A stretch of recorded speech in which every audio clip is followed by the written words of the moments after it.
Pulsar Suni ഒരിക്കൽ പോലും കോടതിയിൽ ദിലീപിൻ്റെ പേര് പറഞ്ഞിട്ടില്ല. ഒരു കത്ത് എഴുതിയ കാര്യം അല്ലാണ്ട് വേറെ ഒരു കാര്യം തന്നെ പൾസർ സുനി ദിലീപിനെ ചേർത്ത് പറഞ്ഞിട്ടില്ല. അത് ഒന്ന്.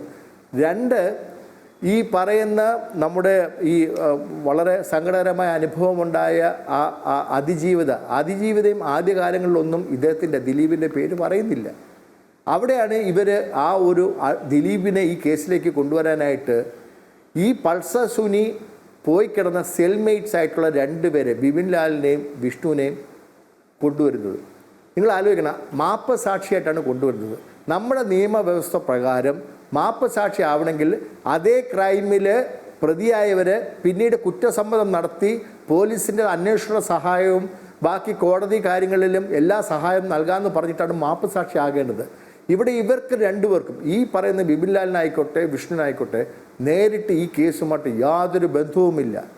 ആ 2 പേരെ കൊണ്ടുവന്ന് അവരുടെ മൊഴി, അതിൽ ഒരാൾ ബിപിൻ ലാൽ ആരാണ്? 7 ചീറ്റിംഗ് കേസിൽ പ്രതിയായി കിടക്കുന്ന ആളാണ് ജയിലിനകത്ത്. അയാളുടെ വാക്കിനെയാണ് മുഖ്യ വിലക്കെടുക്കുന്നത്. അതായത് പൾസർ സുനി പറഞ്ഞു ദിലീപിന് വേണ്ടിയിട്ടാണ് താൻ ഇത് ചെയ്തതെന്ന്. രണ്ടാമത്തെ ആൾ ആരാണ്? വിഷ്ണു.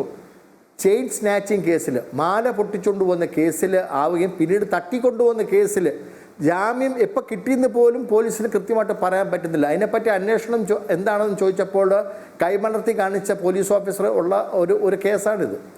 അപ്പോൾ ഇവർക്ക് 2 പേർക്കും എങ്ങനെ ജാമ്യം കിട്ടിയെന്ന് പോലും അറിയില്ല. കാരണം സാധാരണ നമ്മുടെ നിയമവ്യവസ്ഥ അനുസരിച്ചിട്ട് ഈ സബ് ജയിലിൽ കിടക്കുന്ന അല്ലെങ്കിൽ അകത്ത് കിടക്കുന്ന ഒരു പ്രതി മാപ്പ് സാക്ഷിയാവുകയാണെങ്കിൽ കേസിൻ്റെ വിധി വന്നു കഴിഞ്ഞാൽ പുറത്തു വരാവുള്ളൂ.